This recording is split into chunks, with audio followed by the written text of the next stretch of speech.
antes de que empiece aquí el compañero con su intervención, voy a darle lectura a algunas intervenciones que ha habido por parte del Imperio del Norte hacia nuestros pueblos de América. Y no tan solo de América, sino que, como decía Antonio, Estados Unidos se ha erigido como policía del mundo, como dueños del mundo, e intervienen a ciencia y paciencia en muchos países.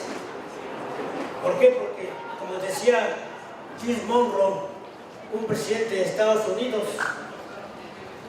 dice: América para los americanos, dijo, y no tenemos amigos, dijo James Monroe, tenemos intereses. Y ese es lo que ha privado en la política de los Estados Unidos de Norteamérica, que con esa actitud pues ejerce una política imperialista. Por eso le llamamos que es un país imperialista, porque ha pretendido controlar el mundo. Después de la Segunda Guerra Mundial surge como potencia porque en el otro polo había surgido su contraparte, la Unión Soviética y todo el campo socialista, que ya desapareció, pero aún sigue siendo, a pesar de que celebraron los Estados Unidos esa caída de la Unión Soviética, de todos modos sigue sintiéndose policía del mundo y sigue haciéndolo. Fíjense, en 1823 se establece la doctrina Monroe y considera a América Latina como su patio trasero. Es nuestra zona de influencia, en 1823. Después, y es la primera intervención, si ustedes quieren, de manera amenazante, como imperio anglosajón que se yergue sobre la parte de Norteamérica. En 1846, Estados Unidos emprende una guerra contra México, país que finalmente es forzado a ceder al vecino país del norte los territorios de Texas y California. Años antes, en 1846, ya la labor de Zappa, de colonos y gente que enviaba Estados Unidos, empezaron a ocupar partes de Texas, partes de California, los colonos, para crear un ambiente que la misma población pidiera la anexión y después esa población fuera copartícipe de la intervención y de la supuesta independencia de Texas, que fue una anexión descarada. Entonces yo creo que los países de América, al país que más le debe Estados Unidos, y ello debe de indignarnos y mantenernos con la sangre caliente, es de que a México le robaron la mitad de su territorio, así de sencillo. California y Texas pertenecían a México y tranquilamente no lo expropiaron. En 1854 la Marina Yankee bombardea y destruye el puerto de San José en Nicaragua, en San Juan del Norte. Allí el bombardeo lo ejecutó William Walker y el otro comandante del ejército yankee. En 1855 es el mismo William Walker que después hizo un mercenario y un aventurero, y operando en favor de los banqueros Morgan y Garrison, invade Nicaragua finalmente y se proclama presidente de Nicaragua. Durante 2 años de su gobierno, y después se extendió a El Salvador y a Honduras, así olímpicamente, e instauró la esclavitud en esos territorios bajo su ocupación. Para no alargar, hay más ejemplos de intervención, pero vienen aquí varias. En República Dominicana en 1907, en Cuba en 1906, y aquí en México nuevamente en 1914 invaden el puerto de Veracruz por una supuesta agresión a unos soldados norteamericanos de parte de ciudadanos mexicanos en Tampico. Entonces se estacionan en Veracruz y toman el puerto. Hay un enfrentamiento ahí con los marinos mexicanos, con el teniente Azueta, varios comandantes, hay 300 muertos, y se estacionan ahí alrededor de 2 meses vigilando, ¿no? Y así tenemos en Haití en 1915, nuevamente en República Dominicana en 1916, en el 18 en Panamá, ocupan también ahí las tierras de Panamá y le imponen a Panamá la porción del canal y crean ahí un convenio muy que proclive a ellos y que afecta al pueblo de Panamá. Y así nos vamos hasta 1933, otra vez Nicaragua. En 34 invaden Nicaragua y asesinan a César Augusto Sandino, el líder de la independencia de ese país. Tal vez no directamente, pero contribuyen a ello. Y así nos vamos a varias aquí.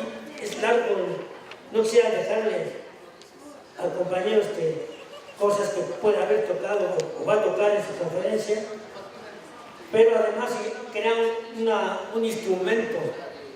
Después de la Segunda Guerra Mundial, crean un instrumento Estados Unidos de espionaje que le va a permitir planear golpes de Estado, planear intervenciones y espiar a los países de América Latina, que es la siniestra Agencia Central de Inteligencia.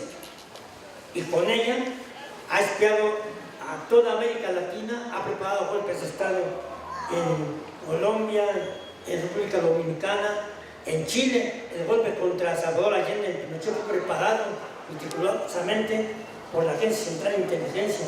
Y hoy, nada menos que en Venezuela, están preparando todo eso que vemos, que saca la prensa, que ganan allí, les dan mucha publicidad a los guarimbas.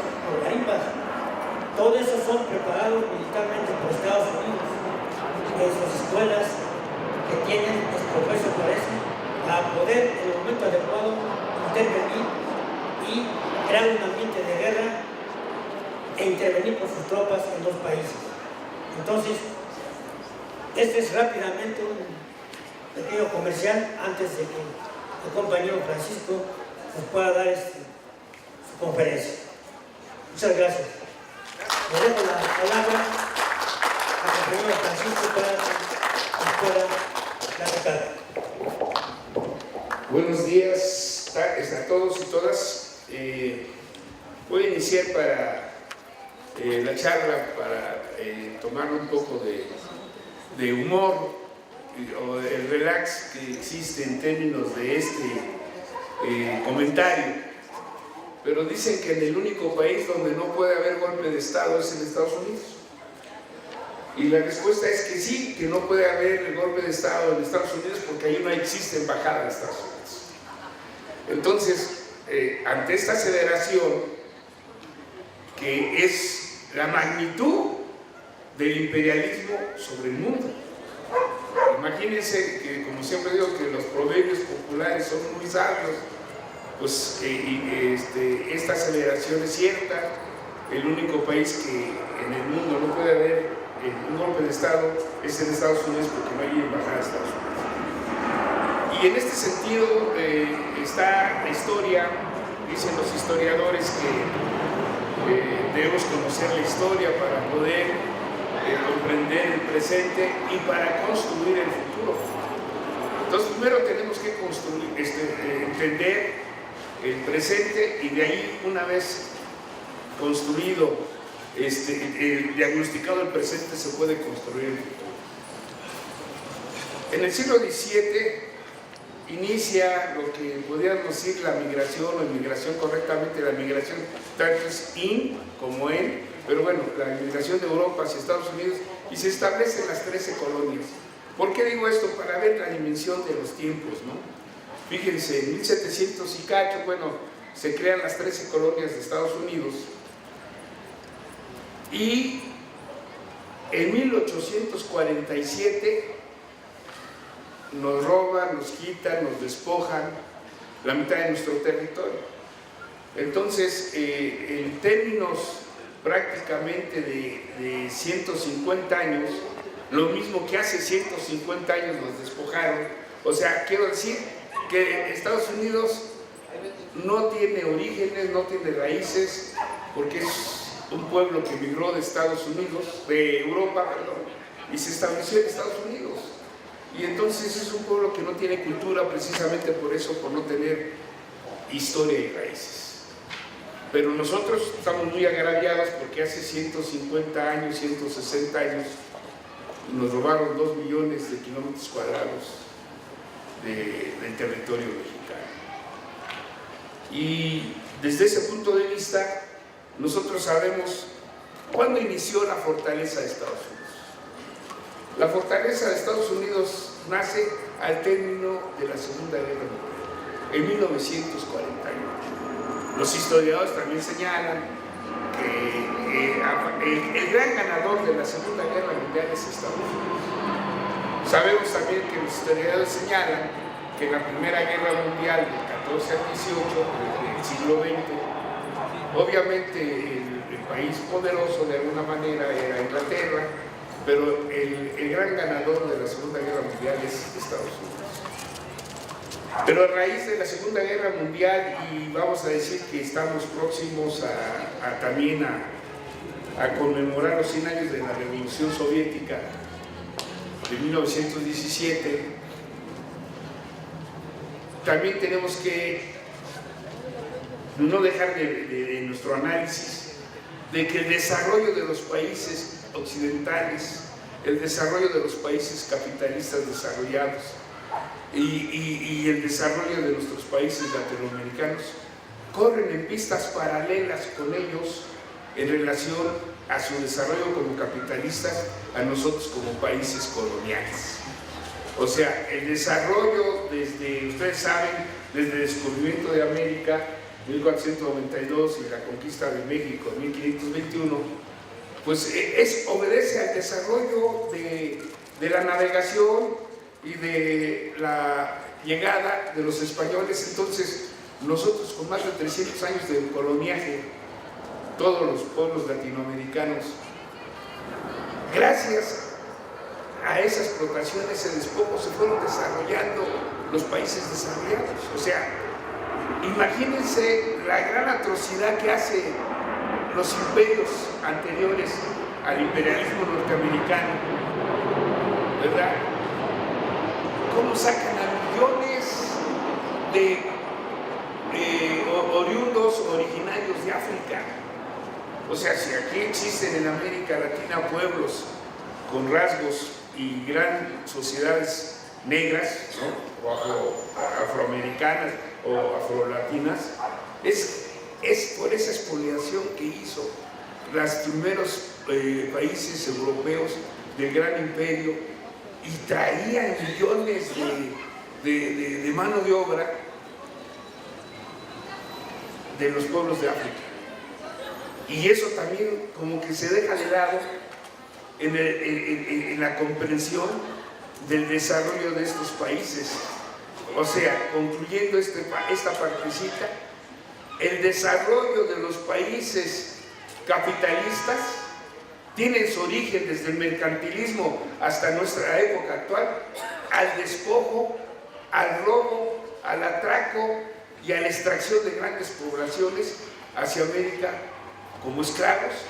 Y entonces, tal parece que estos países también como que se desarrollan por obra y gracia, o que no tienen las raíces o el fundamento de esta explotación de una manera salvaje, y de, imagínense, pues el golpe a los países africanos de traer esas grandes poblaciones para aquí como mano de obra en América, porque los oriundos de América no estaban sus cuerpos tan adaptados a la explotación tan infame, llámese en las minas, llámese en los azucareros o en la industria agrícola, y entonces muchos se murieron en el transcurso de la navegación. Unos se estiraban al mar en la desesperación de ser extraídos de su pueblo, de su origen, de su país. Entonces, desde ese punto de vista, vemos las entrañas del imperialismo de los países que despojan a los pueblos. Aquí traigo una definición de imperialismo para que también tengamos la comprensión de ello. Dice: una de las más destacadas características del modo de producción capitalista es su tendencia permanente a la expansión, su necesidad intrínseca de incluir a la humanidad entera en sus sistemas de relaciones sociales de producción. El análisis de esta tendencia, el estudio de cómo influyen en los países más avanzados en el desarrollo de los países atrasados y en qué medida los países dependientes son necesarios para el desarrollo de las fuerzas productivas en los países imperialistas, constituye el objeto de lo que se puede llamar la teoría del imperialismo.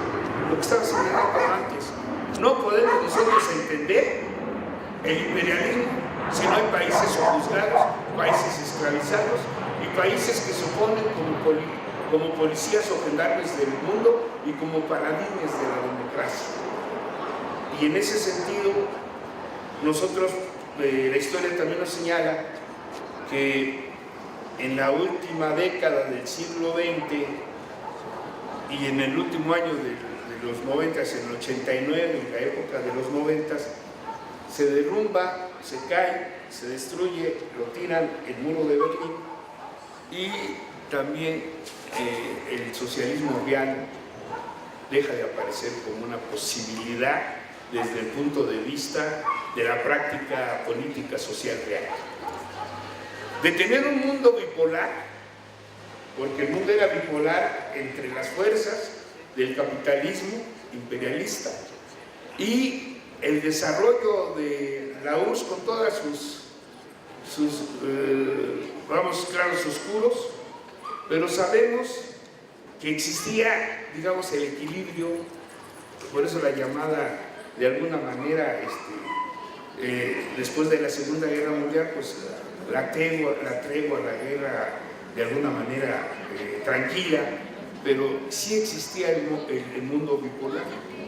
Y en la última década del siglo XX, a la caída del muro y a la caída del socialismo real, pues se erige, e incluso allí se habla un poco de la teoría de Fukuyama, el fin de la historia, y que únicamente existe pues un gran hegemón, y ese gran hegemón es el capitalismo, y en avanzada, o en este caso, quien está adelante de este desarrollo capitalista es Estados Unidos. Entonces también tenemos allí la situación de que el imperialismo se erige, también obviamente se fortalece gracias a que el mundo para ellos ya no se vuelve bipolar o con la fuerza del socialismo de la URSS o de otro modelo de desarrollo de producción capitalista, y se erige como un solo modelo. Y de ahí nace también las famosas globalizaciones y todo. Pero quiero llegar, para no extenderme mucho, pero la historia es muy rica a este respecto, pero para encuadrarnos en el tema, en 1973 llega Salvador Allende Gómez al régimen de Chile, y en 1973 se da el principio de un modelo de cambiar de régimen social, económico y político a través de vía de la elección. Había competido el doctor Salvador Allende Gómez 3, 4 o 5 veces, creo que la quinta fue la que triunfó. Y en 1973, y esto nos lleva como referencia, como historia, que sin que nos quedemos, porque hay compañeros que a través de ese fenómeno social y a través de ese hecho histórico, a través de ese gran acontecimiento, creen que el imperialismo nunca va a dejar desarrollar a un país desarrollado, vías de desarrollo, pobre, como le quieran llamar. Y eso es totalmente falso también históricamente. ¿Por qué?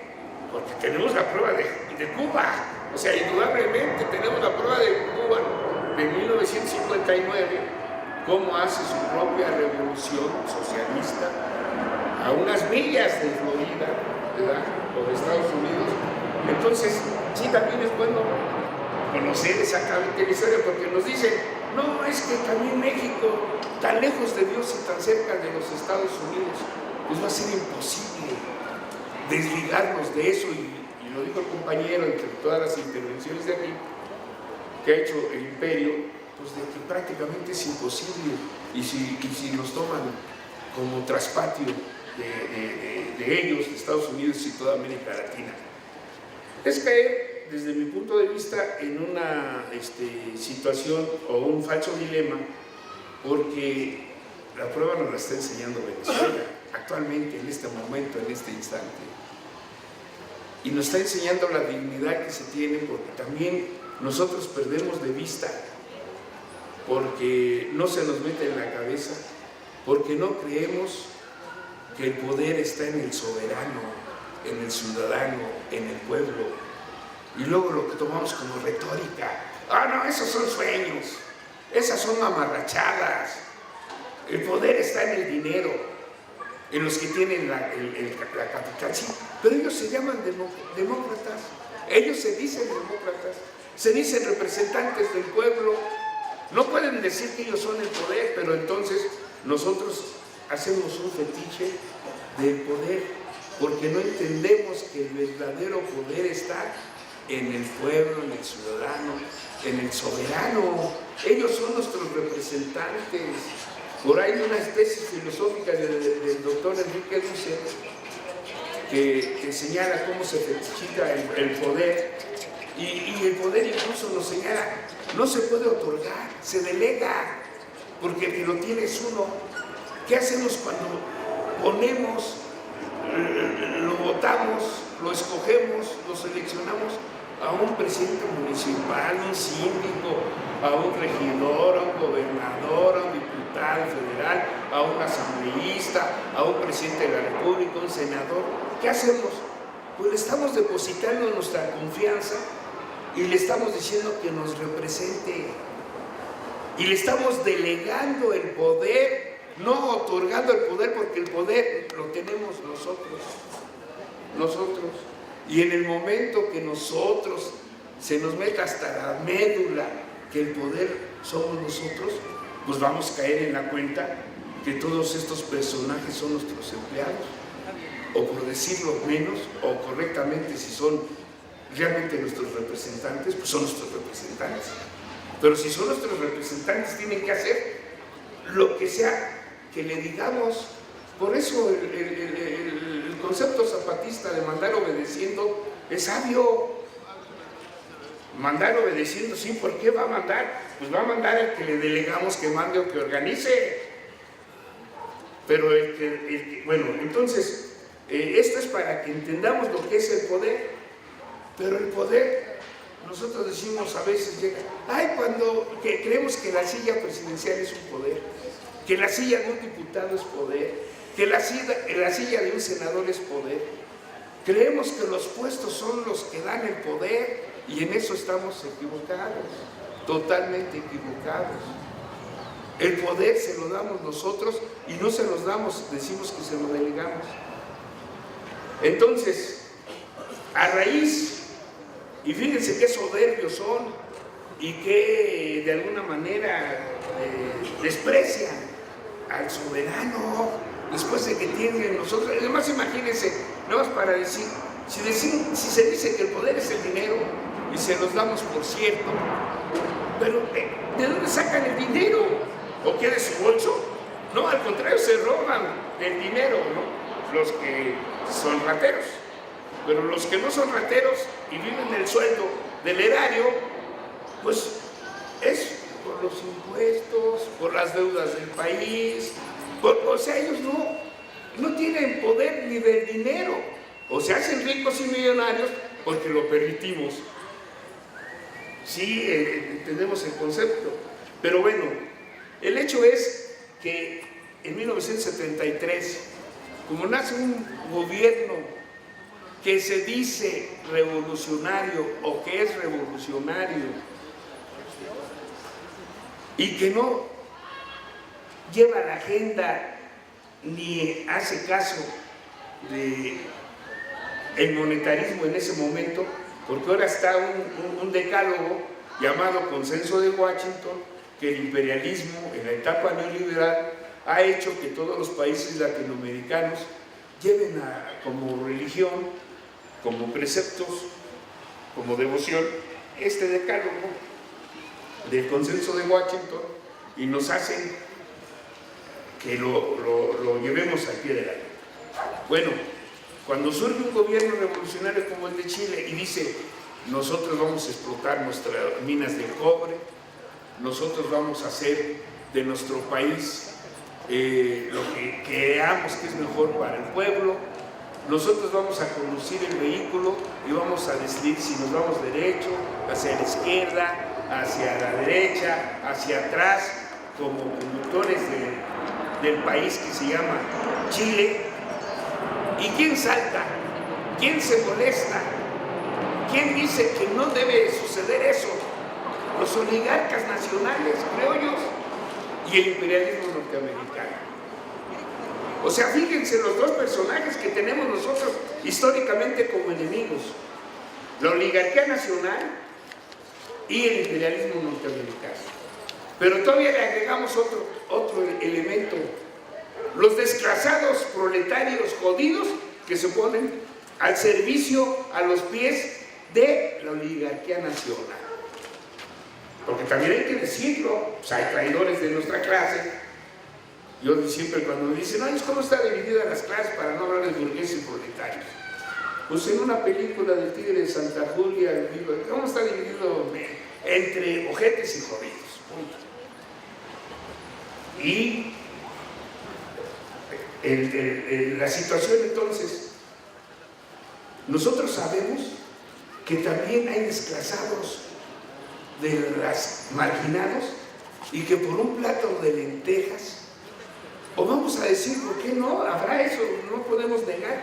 Habrá gente que está convencida que siempre deben existir los oligarcas, que siempre deben existir los explotadores, que siempre deben existir los patrones, que siempre debe existir alguien que nos esté poniendo la bota en el pescuezo, y están convencidos de ello, y obviamente jalan con la oligarquía nacional cuando la oligarquía nacional se molesta porque le dice un presidente, un representante: tú no mandas, manda el pueblo, y el pueblo me dice que hay que hacer esto, o el pueblo, yo le dije para llegar que tenía que hacer esto y le tengo que cumplir.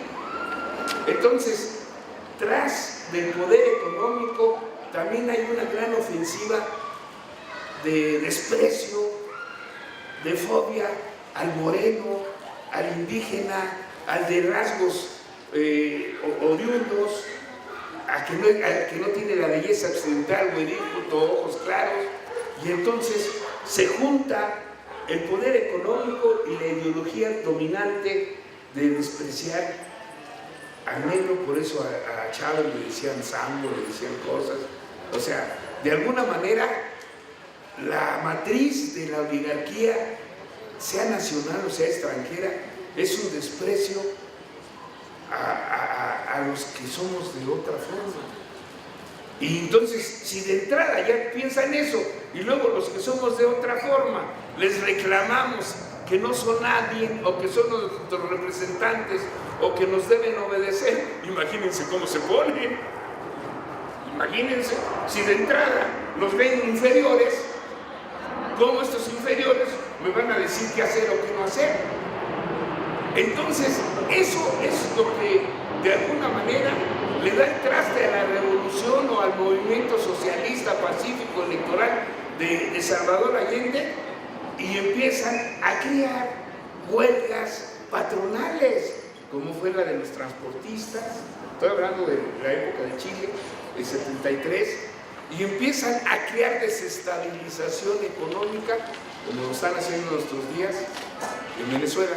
Pero entonces ellos crean incluso, eso no quiere decir que se tenga errores y que haya cometido algunas pifias desde carácter económico, lo que sea, pero lo fundamental también es entender de que hay que ver si el fondo de la crisis económica que se dio, entre comillas, en Chile, fue realmente provocada por el gobierno de Allende o fue provocada por la misma oligarquía nacional y por el imperialismo norteamericano. Y entonces, en ese sentido, tenemos que ponderar y valorar qué es lo fundamental o lo dominante en esto, para no quemar incienso o en su defecto tener como ídolos a los representantes de los pueblos. Se es humano y se puede tener errores, pero es diferente a una caracterización de carácter de extracción y de xenofobia y todas esas cosas. Bueno, entonces Chile es el primer ejemplo de lo que hace el imperialismo y la oligarquía nacional cuando no está de acuerdo con el gobierno que el pueblo en última instancia llevó a votar. Y entonces, fíjense, del 73 a la fecha, ¿son cuántos años? 34, ¿no? 44, 73 a 17, 2017, ¿fue? 44 o 34, 44, ¿no? Bueno, 44 años, fíjense, 44 años. Tiene del primer experimento, vamos a llamar como están haciendo la conclusión. Bueno, entonces, no es alarmante ni exagerado decir que el futuro de América Latina se está jugando en Venezuela. No es exagerado. ¿Por qué no es exagerado? Porque, imagínense, también hay que decir que el imperialismo actúa con cirugía, Decimos que son rapaces, que son rateros, que son oligarcas, que despojan esto y todo, pero tontos tampoco son. Y entonces, para poder tener éxito o medio éxito o estar acosando brutalmente a Venezuela, tuvieron antes que ganar en Argentina la elección y tuvieron antes que derribar al gobierno de Brasil. Si no hacen eso antes, se les dificulta más la operación que está haciendo ahorita la oligarquía venezolana y el imperialismo, porque son dos países importantes dentro de América Latina por todo su potencial y por todo lo que sabemos. Entonces, vean que también ellos actúan con mucha cirugía, con pasos precisos y matemáticos o de ingeniería, porque yo nomás pregunto, bueno, ¿a poco se les sería tan fácil esta tormenta rabiosa de lucha contra el pueblo a nivel mundial de los medios contra Venezuela? Y entonces esto es feroz y por eso no es exagerado decir que el futuro de América Latina se está jugando ahorita en Venezuela. Y por otro lado, pues por desgracia, ahí está la confrontación de la posibilidad de una guerra mundial. ¿Por qué? Porque está la cuestión con Siria, está la cuestión con Irán, está la cuestión con Corea del Norte y está la cuestión con Venezuela. Está Crimea y todo.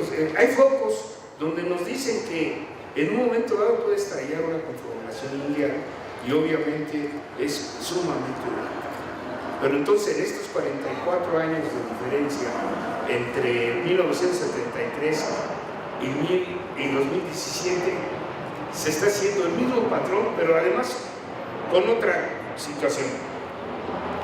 Fíjense cuando la Revolución Cubana de 1959 y todas sus secuencias, resulta que no fue tan feroz los medios internacionales como lo están haciendo tan feroz con el gobierno de Venezuela.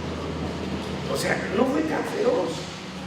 Es más, ayer nos decía en un taller que tenemos Ángel Guerra, que es especialista en geopolítica y fundamentalmente en América Latina, y que fue revolucionario cubano, nunca se manifestó el Vaticano en contra de la revolución cubana. Ese dato nos lo dio ayer.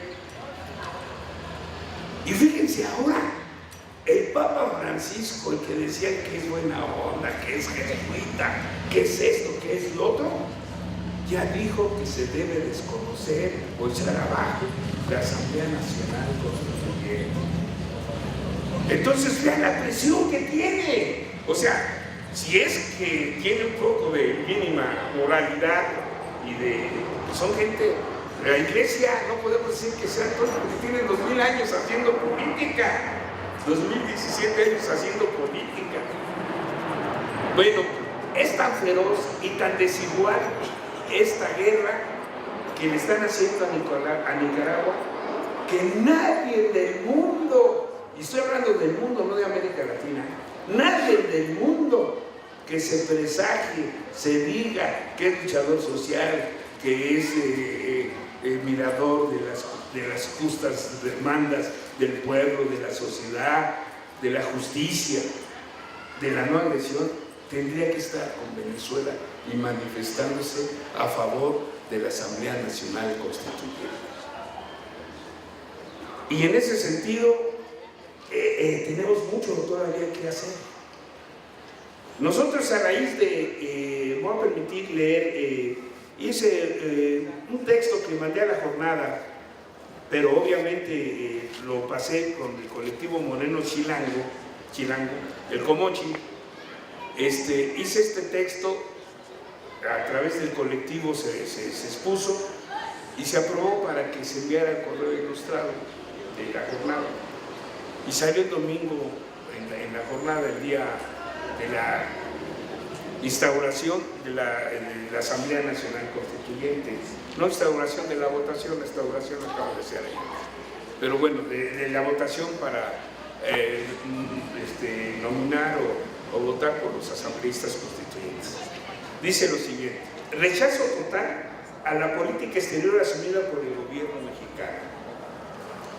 Los integrantes del colectivo Morena Chilangos Comochi repudiamos y rechazamos total y absolutamente la política exterior que ha asumido el gobierno de Enrique Peña Nieto al adherirse y someterse al gobierno de Donald Trump en relación con el llamado del gobierno presidente Maduro democráticamente constituido de la Revolución Bolivariana de Venezuela, a la convocatoria al pueblo de votar por una nueva constituyente y de esta manera resolver de raíz y de manera pacífica la intentona golpista de la oligarquía venezolana y del imperialismo estadounidense.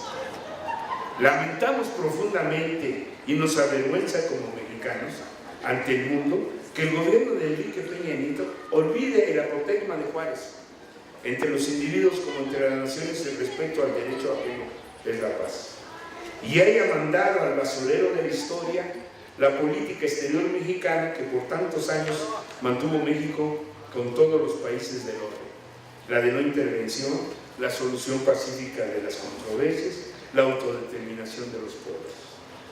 Estamos seguros que el día de hoy, o sea, el domingo pasado, el pueblo venezolano y su revolución bolivariana derrotará a los voraces apetitos inagotables sobre sus recursos naturales que tienen frotándose las manos a la burguesía y oligarquía nacional en complicidad o bajo su mando de las grandes transnacionales y su gobierno y gabinete integrado por grandes capitalistas del presidente de Estados Unidos, Donald Trump. Esta es la posición, consideramos, sin dar línea, sin querer que sea un mundo de un solo pensamiento único, pero creo que es la posición que deben asumir los pueblos ante la agresión tremenda que está sufriendo el pueblo venezolano. Y en este aspecto fíjense lo gravísimo de todo es que la oligarquía nacional hace uso de mentiras, de falsedades que no son ciertas. Estuvimos el domingo en la embajada dándole solidaridad al cuerpo diplomático de la embajada de Venezuela en México y apoyando su constituyente. Y llegaron allí, como era de esperarse, pues los venezolanos. Afortunadamente fuimos más y se fue haciendo la ronchita y la ronchita y los sacamos. La prensa dice que nos hicimos de palabras, que hubo jaloneos y decidieron irse. No es cierto, los echamos, los derrotamos. O sea, los que estuvimos allí sabemos que los echamos y que los derrotamos. Y se fueron allá a la esquina y ya después se decía, bueno, pero ¿por qué cuento esto? Porque se manejan con puras mentiras. Estas canas no son de a gratis, como dicen.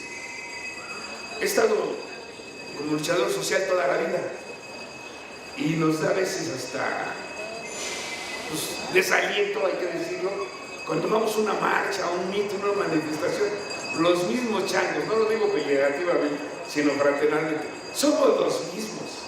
O sea, lo que estoy diciendo es que somos los mismos, nos conocemos, a veces nos hablamos así, a veces fraternalmente, a veces no, pero todo el mundo nos conoce. ¿Y qué creen que estaban diciendo los chavistas a los medios que se acercaban o a la gente que se acercaba? Que éramos acarreados. ¿Eh?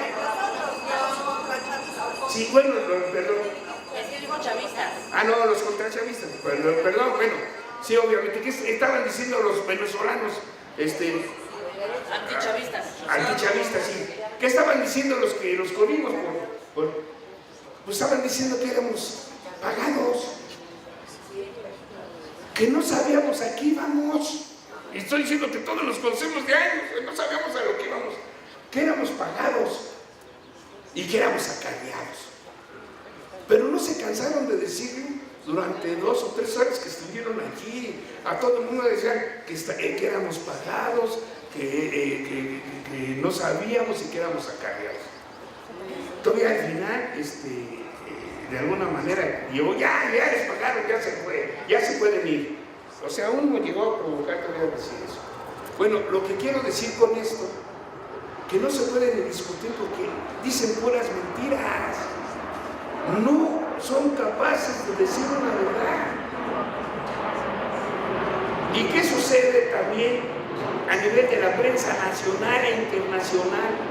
También dicen mentiras y grandes plumas que dicen que pueden ser honrados o democráticos o saben su negocio. No, están diciendo puras mentiras y sacan hasta el cansancio los segundos que dura la detención de estos dos, pero no es detención. Estaban en domicilio, encarcelados o presos en su domicilio. Estaban presos en su domicilio e infringieron vamos a decir, la cuestión humanitaria de decir, bueno, tú infringiste la ley, eres preso, debes pagar, pero te doy chance de pagarlo en tu casa.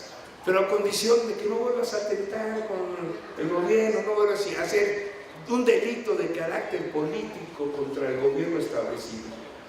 Y uno Ledesma, uno de ellos, incluso cuando dice, y sale en los medios antes de que lo volvieran a recluir, dice, voy a pagar las consecuencias o asumo la responsabilidad de las consecuencias, porque sabía que con lo que estaba haciendo iban a volverlo a llevar a la cárcel.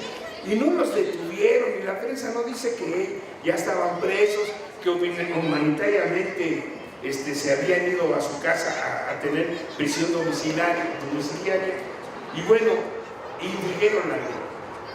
Pero además otra cosa que se le olvida a los medios y a los que hablan de dictador y de un gobierno de oprobio de Maduro, esto fue el 30 de la votación, se olvidan del 16, El 16 es importante por una razón.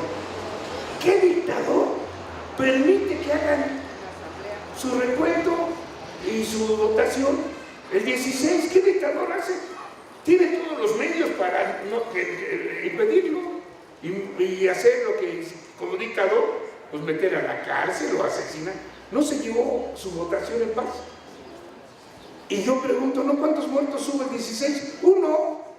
El 16, ¿y a poco el gobierno y los chavistas dijeron no hay que ir o se pusieron en las calles para que la gente no saliera a votar? Dejaron un dictador, un gobierno dictador y unos beligerantes chavistas, pues, harían eso. No. La paz está con los chavistas.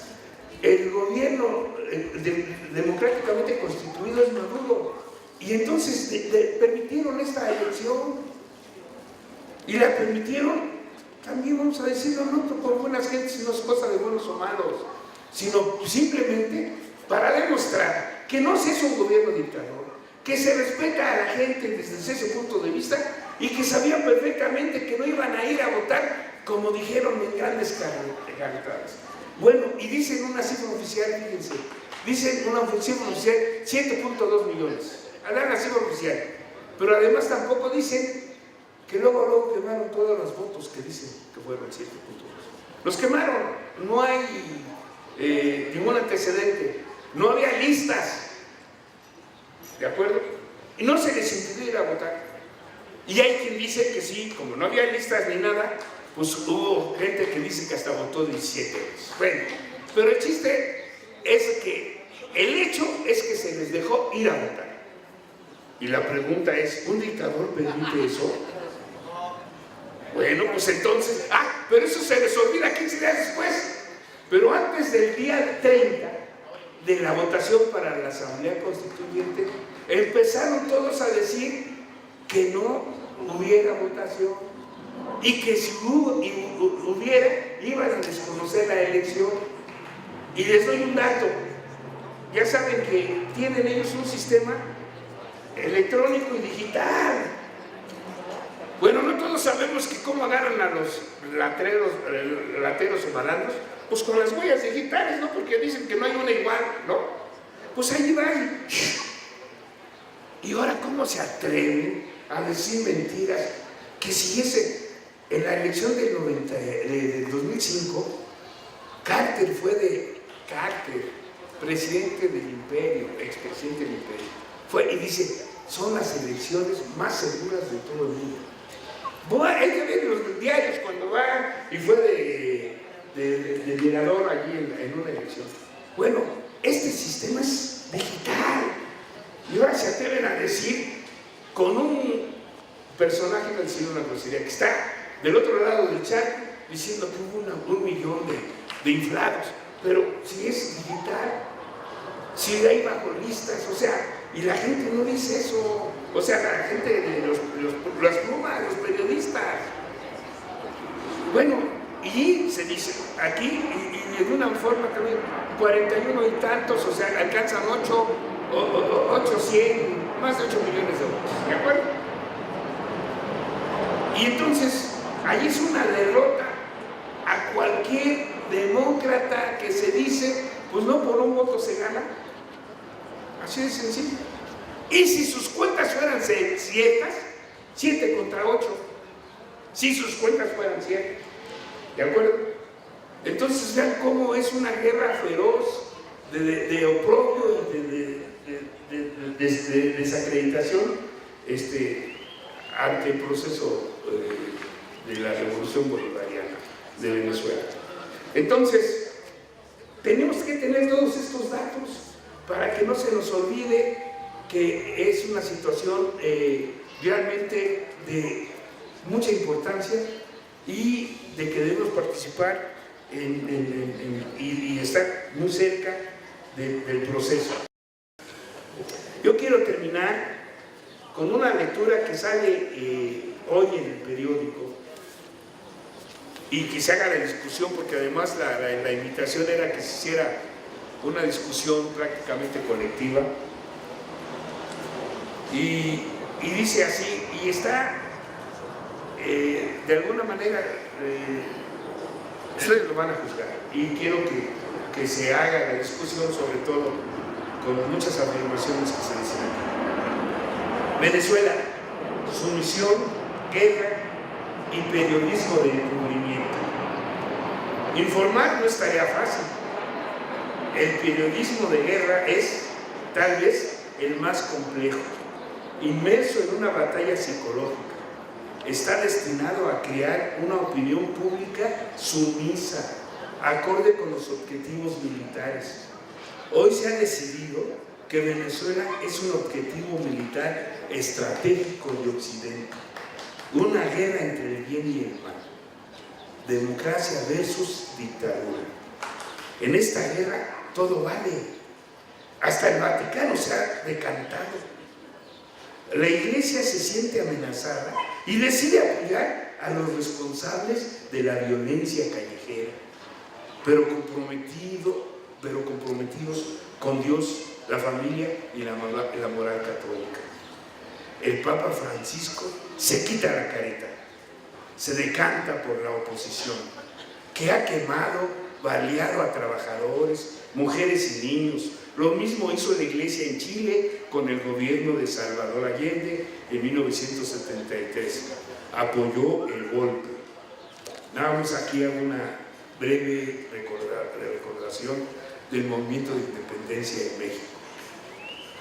Allende, Aldama e Hidalgo, 10 años estuvieron sus cabezas colgadas en la alhóndiga de granaditas. Y a veces eso no nos enseña la historia.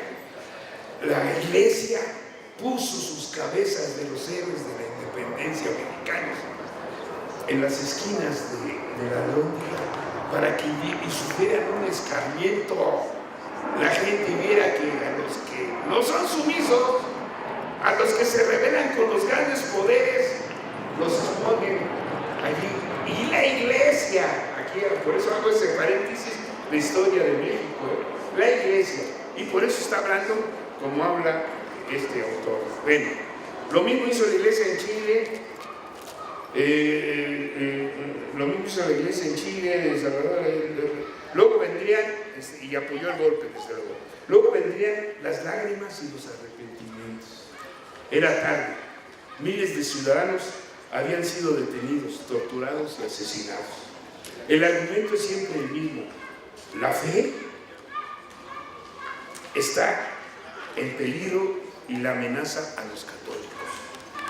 El periodismo y los medios de información pertenecientes al establishment de los distintos países del bloque occidental han tomado una decisión: retrotraer a Venezuela a los tiempos del neoliberalismo, la economía de mercado y el pacto interoligárquico.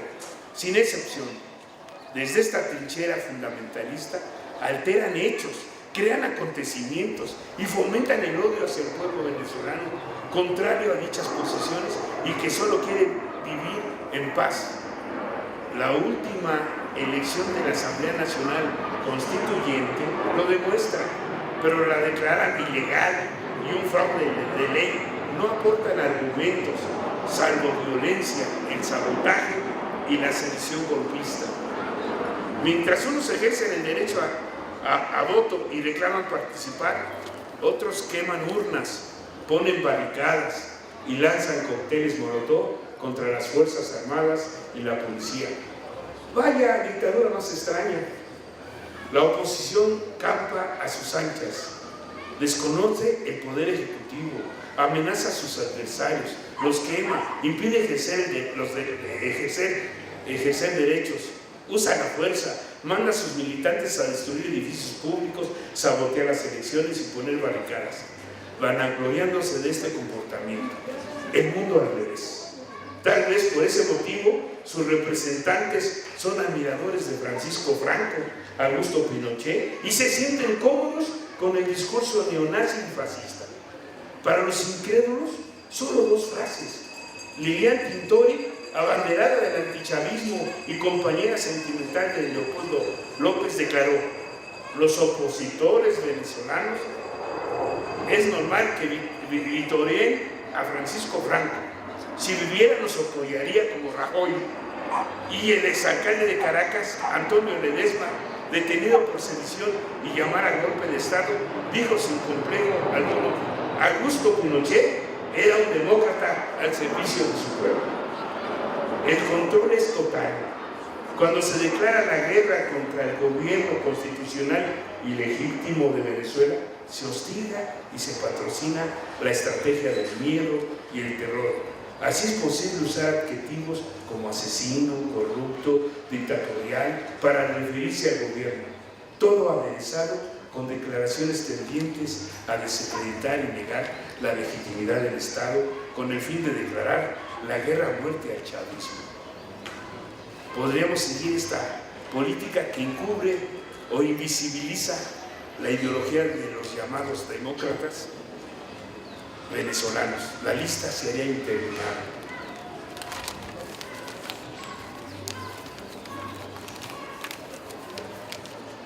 Pero los aliados en el exterior no son mejores. Comparten tales afirmaciones desde el silencio cómplice y se suman a la guerra dando cobijo, financiando, desprestigiando a todo aquel que muestre su discrepancia.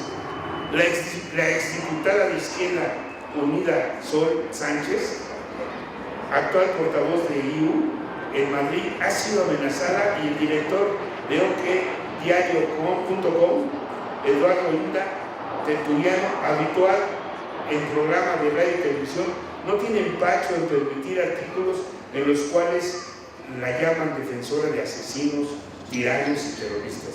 El ejemplo podría hacerlo en primera persona, pero desisto por pudor. Los principales periódicos del Estado español secundan el golpismo en Venezuela, se unen a la guerra con editoriales incendiarios y malintencionados. Los enviados especiales un día sí y otro también mienten, manipulan y desinforman. Me recuerdan el libro publicado y financiado por los servicios de inteligencia y el grupo Prisa de los corresponsales de Le Monde y El País. Beltrán de la Gran y Maite Rico. Marcos, la genial impostura, una sarta de mentiras para desacreditar al SKLN. Y en este mismo momento dejaron de ser periodistas para ser títeres del poder. Hoy sus homólogos renuncian a la profesión y se transforman en soldados de una guerra. Antonio Caño en El País, Francisco Maruenda en La Razón, Francisco Rosell en El Mundo, Vieto Rabido en ABC y Marius Carol en La Vanguardia, por citar los destacados. Cumplen órdenes, aunque ello suponga abandonar los principios deontológicos para mentir. Se reconocen el insulto, la descalificación y los exabruptos. Nos informan, no son parte de las radiodifusoras, televisiones públicas, privadas, por cable, que se dan a la tarea diaria de mentir bajo el manto de una falsa objetividad en una guerra declarada contra el pueblo de Venezuela. No es la primera vez que asistimos a un teatro de operaciones donde el control de la información conlleva manipular la realidad hasta hacerla irreconocible, forjando una mentira para subir la moral de los combatientes, aunque el resultado sea la derrota. Hitler no dejó de alengar a sus generales mintiendo y distorsionando los hechos. Estados Unidos en la guerra de Vietnam hizo lo mismo y hoy se repite en diferentes escenarios. Venezuela no es diferente. Sin embargo, esta guerra impuesta ha sido rechazada e impugnada en las urnas por el pueblo venezolano. Pero aún así, la oposición dará un paso adelante. No reculará. Ha declarado una guerra y la llevará hasta sus últimas consecuencias. Occidente lo tiene claro. El proyecto bolivariano debe ser reducido a cenizas y sus militantes aniquilados. El proyecto bolivariano debe ser reducido a cenizas y sus militantes aniquilados. Ese es el dilema. Esperemos que la derecha venezolana, hoy dividida entre en razón, abandone el campo de batalla, la sedición y la violencia, acepte dialogar en beneficio de la paz. La mano está tendida, solo hace falta ser demócrata. Lo será la oposición venezolana. Concluye el texto.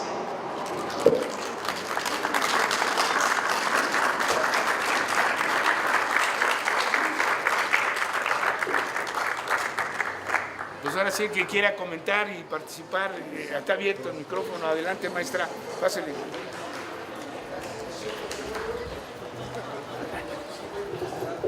Muy bien, pasen los que van a participar aquí a mi mano derecha. Mientras, en este intermedio les pedimos de favor que nos ayuden a que nos cooperen ahí con lo que puedan para seguir haciendo carteles, volantes y todo lo que se pueda. Sí, ahí la compañera Yolanda les va a pasar un botecito. Y también antes de que empecemos con las preguntas, ayer les están entregando el cartel de la próxima semana, que vamos a ver sobre la tradición de la política exterior mexicana, por la libre autodeterminación de los pueblos, reflexión con los licenciados Alfonso Suárez del Real y Francisco Estrada. Este es lo que vamos a tener el próximo sábado. Y también vamos a, aquí, antes que empiece también, les va a hacer un informe. Compañeros, disculpen que hable de otra cosa. Perdón, licenciado. Es que ya van como 3 o 4 sábados que no les recuerdo que con ayuda de ustedes juntamos la renta del local donde guardamos toda la logística. Y bueno, los que cooperan siempre así normalmente han juntado ya 1,700 pesos, pero nos están faltando 1,800. Nos faltan 1,800 y ya falta muy poquito para el día 18, que es cuando se tiene que pagar la renta de este mes de agosto. Les recuerdo, cualquier apoyo, lo que puedan dar, es que necesitamos donadores nuevos, porque además las ventas han estado bajas. Sí, por eso los molestamos. Gracias a todos los que apoyan. Sí, entonces ya continuamos con las preguntas. Buenos días, compañeros, porque solamente existen días y noches, ¿verdad? Entonces yo digo buenos días, compañeros, y ustedes solo alumbrándonos.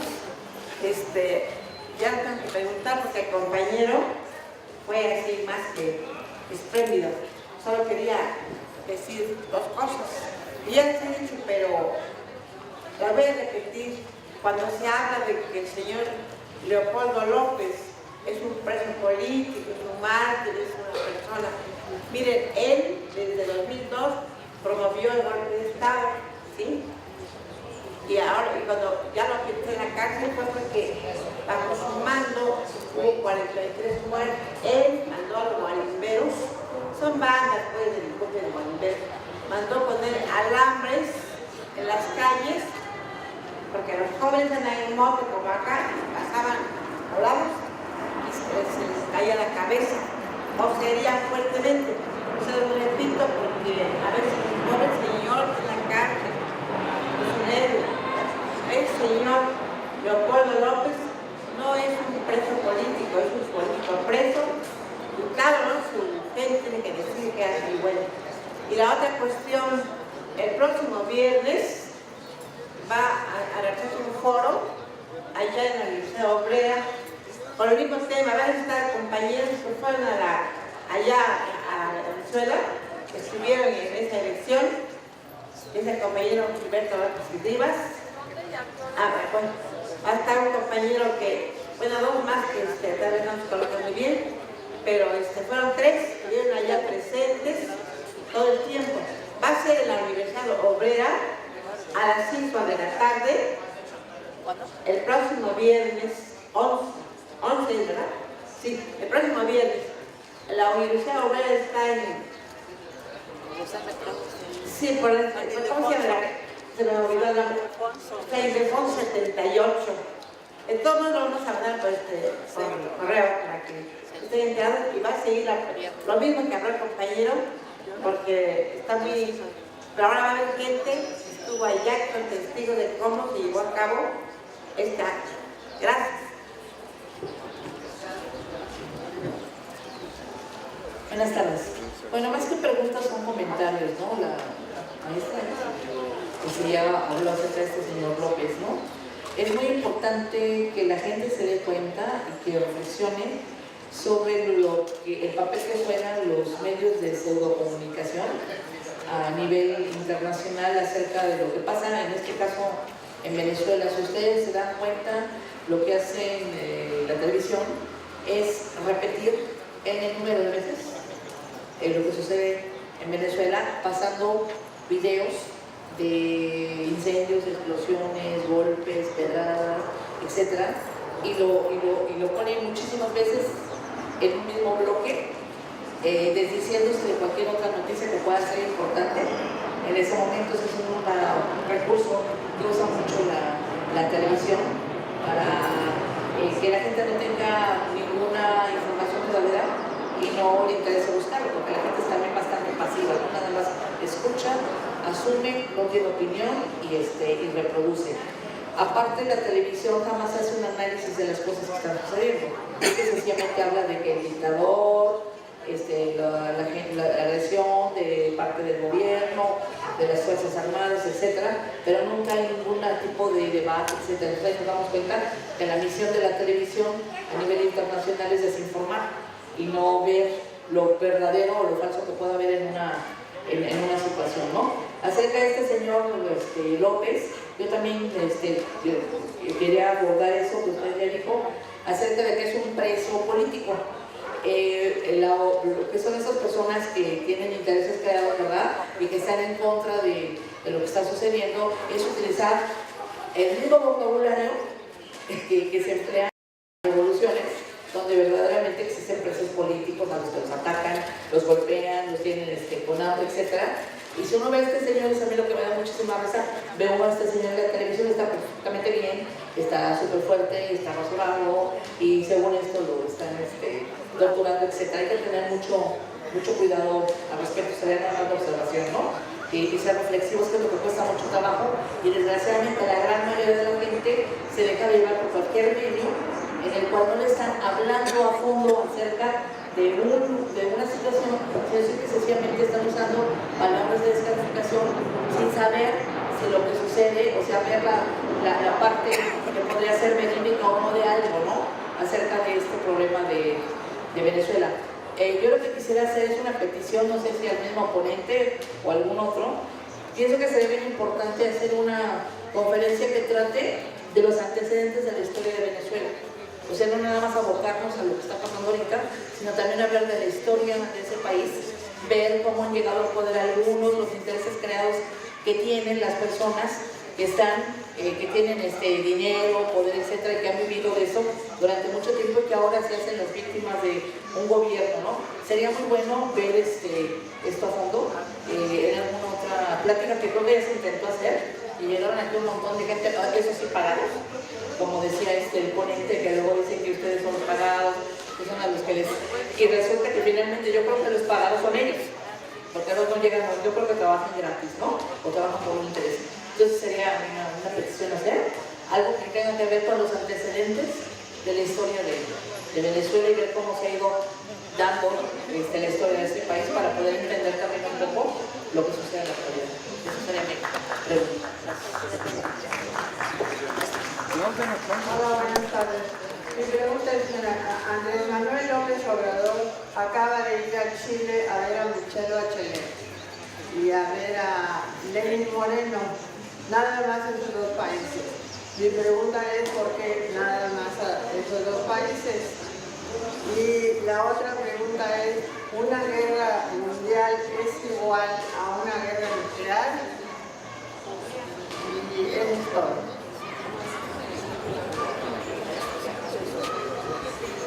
Mi querido Francisco, bueno, nos conocemos hace tiempo y compartimos muchas cuestiones de la lucha social. Yo como sindicalista del SME me refiero a lo siguiente de lo que estabas hablando. No voy a llegar desde el principio, pero te escuché, te he escuchado en otras ocasiones. Mira, te lo planteo así. Después de la Segunda Guerra Mundial queda instalado el mundo en dos polos, el capitalismo y el socialismo real que había. Y eso obligó al capitalismo mundial a que en Europa, en Estados Unidos y como consecuencia en América Latina se tuviera que abrir la agenda social, es decir, que hubiera contratos colectivos de trabajo, que hubiera un poder adquisitivo en los trabajadores, etc. Le llaman muchos la época de oro del capitalismo. Ok, Eso después de lo que pasó en el 73 con Nixon, que quitó el patrón oro dólar, y con la llegada de Thatcher en Inglaterra y Reagan en Estados Unidos, empieza la época neoliberal y empiezan a despojarnos de todo, ¿no? A acabar con los sindicatos, a acabar con los contratos colectivos. Y entonces tuvo que venir la caída propiciada, para mi punto de vista propiciada, de la Unión Soviética y todo el eje del este, para que entonces ya no hubiera enemigos. Es decir, el capitalismo hoy no tiene enemigos. Por lo tanto, nosotros estamos pensando en que vuelva una agenda social, con que venga un resarcimiento en el salario de los trabajadores. Eso lo vemos cada vez más lejano, porque hoy no hay enemigos reales. Lo que a mí más me agradó y me agrada, y esperamos que llegue a su conclusión de la Asamblea Nacional Constituyente en Venezuela, es que se están enfrentando no solo a la oligarquía venezolana local, sino también al imperio gringo y europeo. Pero lo hacen con dureza y lo hacen con argumentos claros. A mí lo que no me agrada es que, por ejemplo, aquí en México, la izquierda en general se quiere ser muy portada. Cuando ya hemos visto que la socialdemocracia, como en este caso la izquierda, se quiere acercar al centro para ganar una votación, pierde combatividad y pierde realmente posibilidades de que la gente diga, ah, esos son diferentes, porque le tiene miedo. Ahorita la compañera que me antecedió dice, Obrador fue a Chile y fue a ver a Lenín Moreno a Ecuador. Yo tampoco me lo explico, porque, a ver, Bachelet es una mujer que ha traicionado, ella misma, su padre fue torturado por la dictadura de Pinochet, y en vez de siquiera arreglar el problema educacional en Chile, que es gravísimo, no lo ha hecho.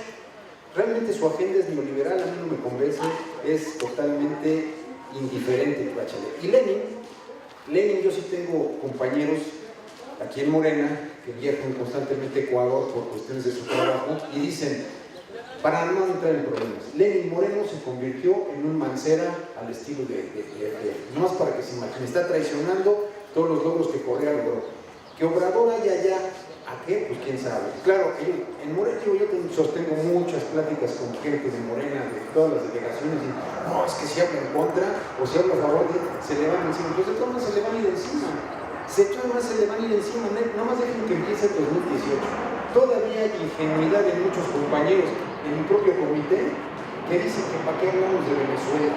En mi propio comité de Morena, ¿para qué hablamos de los muertos de Venezuela? Sí que hay mucho, sí maestro, pero hay que comprender lo que está pasando allá para ver si podemos aprender algo, porque ya tenemos experiencia 88, 2006, 2012, 2015, me parece que no aprendemos. Así como está el sistema ahorita en México, vamos a perder 2018 y lamentarnos de que no se cubrieron casillas y que quien sabe todo el rollo. Tiene que haber algo drástico de aquí antes de la elección, si no, perdido. Eso es lo que comentaría.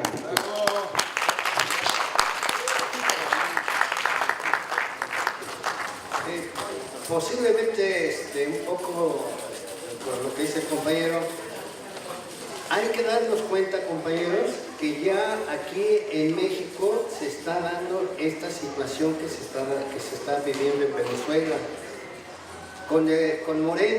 Con Morena y con su líder ya se está dando el cúmulo de mentiras en todos sus niveles.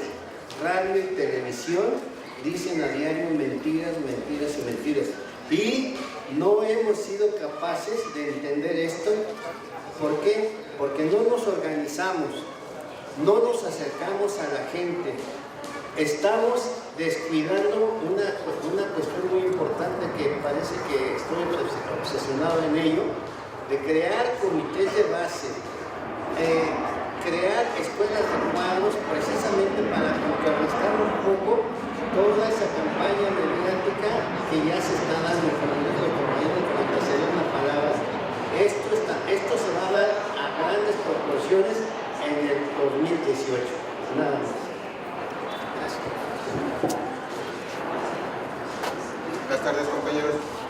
Pues nada más para refrendar el apoyo al proceso bolivariano que se lleva en Venezuela y que, pues como latinoamericanos, que abramos un poquito más los ojos, que nos demos cuenta de todas las mentiras que descargan los medios reaccionarios, la oligarquía imperialista, el clero, todos los que están en contra de las aspiraciones de los pueblos que quieren ser libres, pues que nos pongamos un poquito a la altura de las circunstancias, así como dicen los compañeros, que hagamos un poco de propia información, que no estemos nada más atendidos a la información que nos dan los medios proimperialistas, que saquemos nuestras propias informaciones, que salgamos a la calle, que difundamos en los trabajos, en las escuelas, en las calles. Repito, hay que ponerse un poquito a la altura de las circunstancias, ver lo que pasa aquí también, analizar por qué está pasando lo que está pasando. Por ejemplo, aquí los políticos se han llenado la boca hablando de Venezuela, cuando allá no caen los periodistas como moscas, como aquí.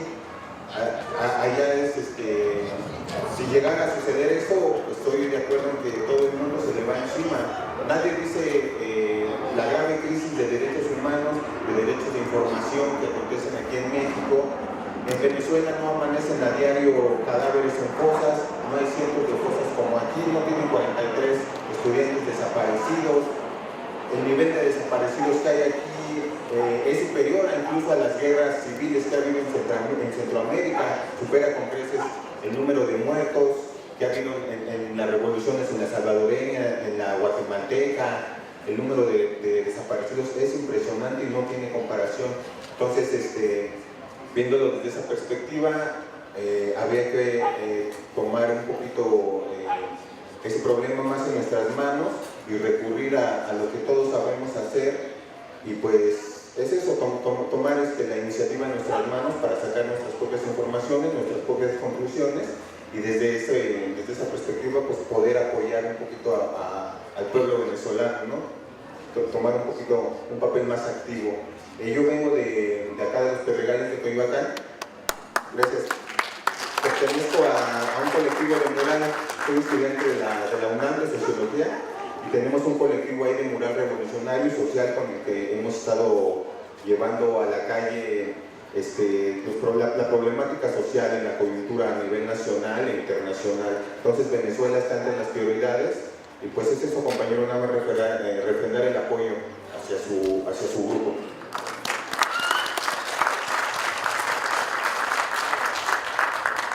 Buenas tardes. La lucha en Venezuela evidentemente está llena de mentiras. Hace unos días vi un video donde incineran, es decir, prenden fuego a un supuesto chavista. Y hay un buen número de personas observando el hecho, y nadie se inmuta. Todos aceptan que se esté quemando al diablo, ¿no? Se esté castigando al enemigo del pueblo, según ellos. La verdad es que un compañero que me antecedió decía que parece que el capitalismo no tiene enemigos. No hay tal. El capitalismo es nuestro enemigo de todos nosotros, de todos los explotados y jodidos. Nosotros tenemos que organizarnos y trabajar, tomar conciencia social. Nosotros estamos del otro lado de ellos, y nosotros debemos entender que la lucha no es pacífica. El hecho de que estén haciendo lo que están haciendo en Venezuela, lo hicieron en Chile, y lo han hecho en muchísimos lugares de América Latina y de México. En México tenemos los 43 alumnos de Ayotzinapa sacrificados, y cientos y miles de desaparecidos y asesinados por el gobierno que hoy se postra ante el imperio y declara que la lucha en Venezuela es contra el pueblo de Venezuela. También tenemos que entender, por ejemplo, la posición de Lenín Moreno en Ecuador. Lenín Moreno está trabajando, incluso está confrontándose con Correa, el gobierno anterior. La verdad es que tenemos que ser muy cuidadosos en nuestros análisis, porque lo que sucede en América Latina es muy semejante a lo que sucede en México. Aquí tenemos nosotros la obligación de participar activamente, pero con el conocimiento. no dejarnos llevar por la publicidad o la información que nos dan los medios masivos de comunicación, que sabemos claramente al servicio de quienes están. Lo mismo el presidente de este país, el secretario de Relaciones Exteriores, en fin, todos los que son tapete del imperialismo. Hemos estado trabajando en una constitución alternativa para el estado de Anáhuac, que es como nosotros denominamos a lo que fue el Distrito Federal, pero que incluye las áreas conurbadas metropolitanas, porque todos los que vivimos en estos territorios tenemos mucho en común, y algo que olvidamos con mucha frecuencia es a los pueblos originarios de estas tierras, que todavía persisten en su lucha y que no son reconocidos más que en los cuando hay que hacer alguna mención para decir que estamos incluyendo, que somos un país incluyente. La posición del Papa no nos extraña, porque acuérdense de cómo se llevó a cabo la represión a consecuencia de la posición religiosa en América. Las luchas que se dieron, ya como hacía referencia el compañero, cómo trataron a Curacalgo, a Morelos, que eran curas, y que además, por ejemplo, también debemos entender que en esta lucha hay gente de la iglesia, de la verdadera iglesia, digo yo, el cura Torres en Sudamérica. ¿Perdón? Sí, claro. Voy a dejar aquí esto para que la compañera tenga la oportunidad de opinar. Buenas tardes. Bueno, yo creo que no haya ido a Venezuela simplemente por prudencia. Sí, porque de por sí nos dicen, bueno, ya tú sabes que está apoyando Maduro y que van a ser México como Venezuela cuando se llega allá. Eso se hubiera sucedido si hubiera ido a Venezuela. Yo pienso que no por prudencia. Y bueno, también nos dicen mucho que México va a ser como Venezuela. Yo les pregunto a los que me dicen, ¿y cómo estamos aquí? ¿No? Aquí sí que estamos, pues muy mal, ¿no? Ahora, yo quiero preguntar, bueno, también un comentario sobre la constituyente, que se está haciendo un gran escándalo en el mundo porque ahora se quiere plantear una nueva constitución, cuando aquí en México la constitución la han reformado infinidad de veces, y pues ya requerimos una nueva constituyente, como dicen, pues para reformar la constitución del 17 y adaptarla a las necesidades del pueblo de México, ¿verdad? Entonces, bueno, aquí se ha reformado infinidad de veces y no hace el escándalo. Y otra cosa, yo quiero preguntar, ¿solamente la Iglesia Católica está metida en la cuestión de la política de Venezuela? ¿Las otras iglesias no intervienen? Es una pregunta. Y también quisiera hablar acerca de es muy constante la historia de México, de América Latina, que las oligarquías se unen a los extranjeros, ¿no? Digamos por cuestiones económicas, pero aquí ¿nos podría hablar acerca de la colonización mental?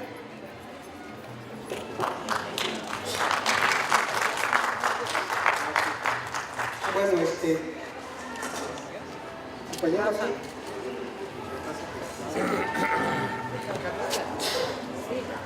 Si es sobre el tema de compañeros, ahí de nuevo interrumpo para anunciar el chamuco nuevo que trae en la portada al cerdo obeso, multiasesino, corrupto, ladrón, mentiroso y narcotraficante que asesinó aquellos 5 jóvenes que están en las fotos, y no lo podemos olvidar. No lo olvidaremos y nunca perdonaremos, ¿sí?, el asesinato de periodistas, que en este caso hace 2 años ya, el 31 de julio del año 2015, le tocó a Rubén Espinosa Becerril, aquí en la calle Luz Aviñón, número 1909, en el 4º piso, en el departamento del 4º piso. Ahí asesinaron a Rubén Espinosa Becerril con sus 4 compañeras, algunas reporteras también. Rubén era periodista, bueno, reportero de la revista Proceso. Fíjense qué fuentes tenía. Él era el encargado de investigar la corrupción de los gobernantes del estado de Veracruz. Imagínense el paquetote, pero es esa corrupción que está ligada al narcotráfico. Entonces ya había sufrido muchas amenazas y supieron que venía hacia acá, lo siguieron, no sé, y el culpable fue ese que vimos en la portada de la revista El Chamuco, Javier Duarte de Ochoa. Él es el culpable, ¿sí? Voy a mencionar el nombre de los 5 y decimos: Justicia, Yesenia Quiroz, Justicia, Nadia Vera, Justicia, Milé Martín, Justicia, Alejandra Negrete, Justicia, y Rubén Espinosa Becerril. Justicia. No olvidaremos y nunca perdonaremos. Eso fue hace 2 años. El domingo pasado hubo un evento para recordar, y hubo varios grupos musicales afuera de ese departamento para estar haciendo ruido, llamar la atención de los ciudadanos. Ahí estuvimos. Tómenle fotos, súbanlo a las redes. Aquí en el Buzón Ciudadano lo menos que podemos hacer es recordarlos a ellos y no olvidar lo que está pasando. Bueno, compren el chamuco nuevo, aquí cuesta 25. Gracias.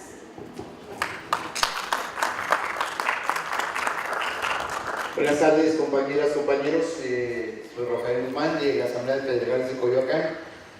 Los compañeros andan en varias actividades, pero les mandan un cordial saludo a todos. También un saludo de parte de los compañeros del MAES. El MAES es un movimiento de alumnos excluidos de la educación superior. Nos acompañaron el domingo anterior en la Embajada de Venezuela. Llevamos a cabo un evento respecto a la constituyente.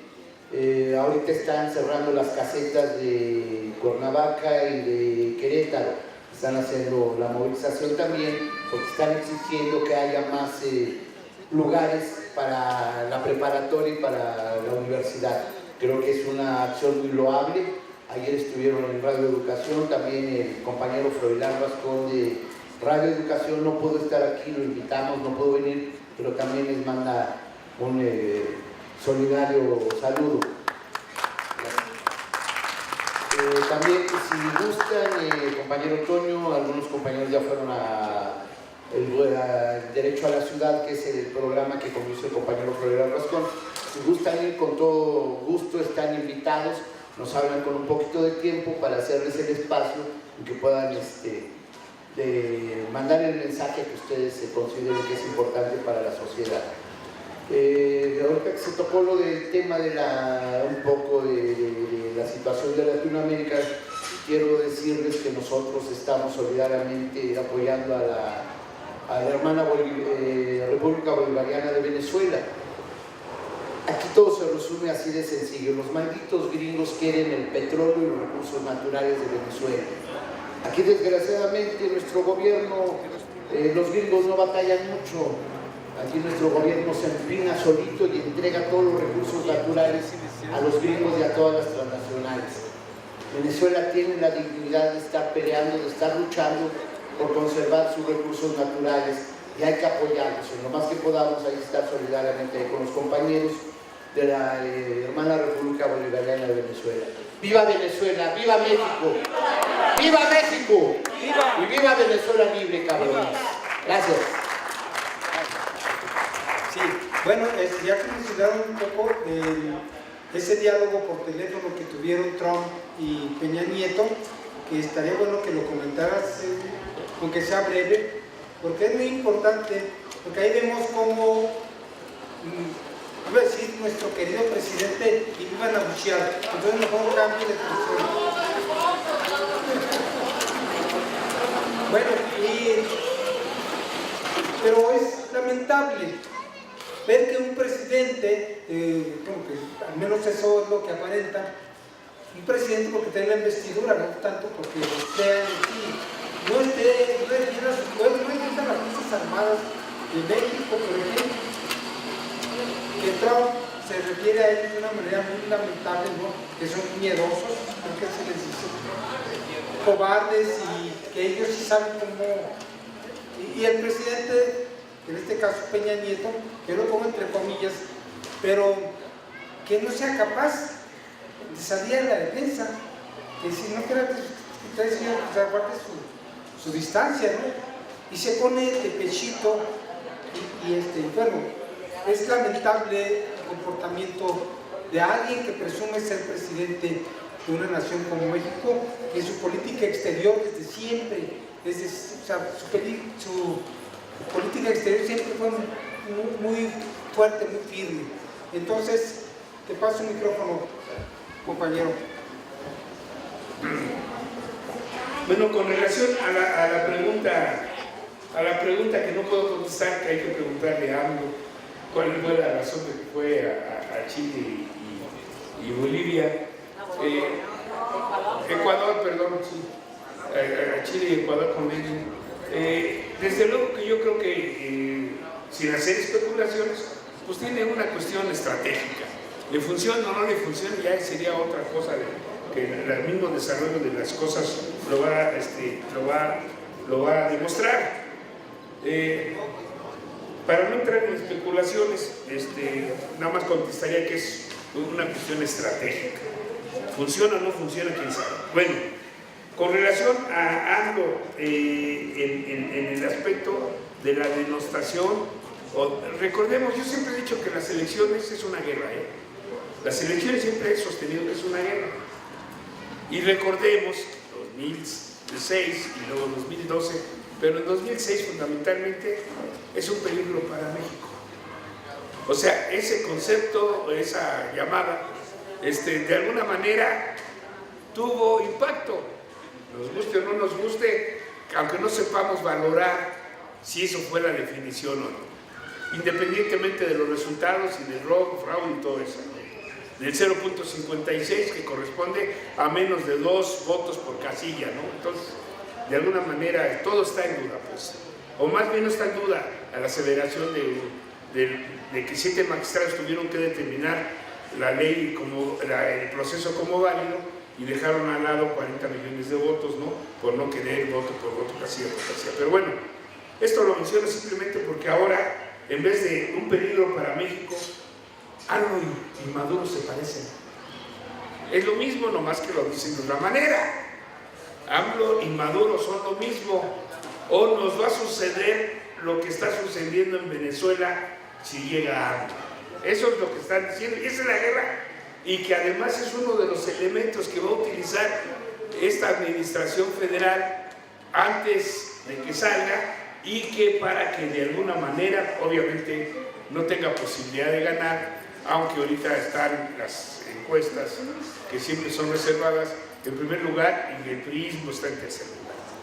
Bueno, entonces, sí la guerra va a seguir existiendo, van a seguir diciendo que es un diablo igual que Maduro y todo eso. Pero lo gravísimo de todo, que es lo que decimos, es que dicen puras mentiras. Y lo que tenemos que tener es elementos, información, investigación para desenmascarar esas mentiras, por lo menos a los vecinos, a los que están cerca, porque ya son unos cínicos, pues. Les voy a dar un ejemplo. Todos están desconociendo, la mayoría de la clase política, incluyendo los periodistas, diciendo que desconocen la votación de la Asamblea Nacional Constituyente. Creo que la que se salva es Dolores Padierna, porque lo ha señalado en el Congreso, pero de todos los periodistas dice que es un dictador y que no están hechas las elecciones de alguna manera legales o legítimas. ¿Y saben qué? les recuerdo que la historia es importantísima que la sepamos. Nadie se refiere a que el 5 de febrero de este año el gobierno de Mancera y de Peña Nieto impuso una constitución al Distrito Federal que ellos le llaman CDMX. Y nadie recuerda que de los 100 diputados constituyentes a la elaboración de mala constitución, impusieron a 40. Los designaron ellos, 6 Peña Nieto, 6 Mancera, 14 el Poder Legislativo de diputados y 14 los senadores. Hicieron 28 entre ellos 2, 6 y 6, 12, dan una suma 40. ¿Y por qué hicieron? Los impusieron. No fueron votados estos 40 diputados constituyentes. Y se le puede preguntar a unos de estos cínicos o que tienen la desfachatez, oye, si estás desconociendo la Asamblea Constituyente, que hubo una votación y que todos fueron elegidos, ¿por qué nunca abriste la boca para decir que era una porquería lo que estaban haciendo el constituyente de la Constitución del CDMX? Y conste, fueron 40. ¿Y por qué hicieron eso? Pues para que siguiera una constitución a modo de Mancera y de Peña. Lo que están diciendo de la Asamblea Nacional Constituyente, que lo están imponiendo para que hagan una constitución a modo de Maduro. Fíjense cómo está el mundo al revés. O sea, por eso es importantísimo que tengamos estos elementos para... ¿Qué dice el documento de que ley? Pues se desnudó el Papa Francisco al dar apoyo. O sea, hay que desnudarlos, hay que combatir estas mentiras, porque van a seguir haciéndolo, van a seguir haciéndolo. Entonces, no hay que olvidar la historia, porque además otra cosa, violan a su antojo la Constitución. En esta Constitución del CDMX, esta es la Constitución de la República Mexicana, o de los Estados Unidos mexicanos, pero en esta Constitución, en el artículo, dice, fíjense, los 40 que dije que son, el único que renunció, y no renunció a su puesto, renunció a su dieta, fue Encinas, de los que fueron asambleístas para la Constitución de Dios, fue Encinas, pero todos los demás, imagínense que yo como chilango, y me digo chilango, no soy de MX, no soy marca, yo soy chilango. Bueno, los chilangos estamos molestos, aparte de la inconstitucionalidad de la designación, César Camacho Quirós, Estado de México, Enrique Jackson, Sinaloa, Augusto Gómez Villanueva, San Luis Potosí, la directora de Pajés Hierro, la hija de Pajés Hierro, bueno, todas estas personajes haciendo la Constitución de la Ciudad de México que representan otros estados. O sea, imagínense si no les decimos, oye, ¿y ustedes nunca denunciaron eso? ¿Cómo un chilango? Y yo decía, yo soy un chilango molesto, porque aparte de que los impusieron, ni tienen que ver en el entierro porque no son de aquí del DF. Entonces supone que, bueno, y entonces todos esos elementos podemos nosotros ir desenmascarando, porque van a seguir diciendo mentiras. Eso no lo vamos a quitar. O sea, no nos debe a nosotros decirles que no digan mentiras al mentiroso. Mejor hay que tener información para desmentir esas situaciones. Bueno, con relación a la diferencia entre una guerra mundial y una guerra nuclear, lo que pasa es que una guerra puede ser convencional y puede ser nuclear. La guerra convencional, pues obviamente no se utilizan armas nucleares, puede ser más menos devastadora, pero bueno, aquí la diferencia es entre lo convencional y lo nuclear.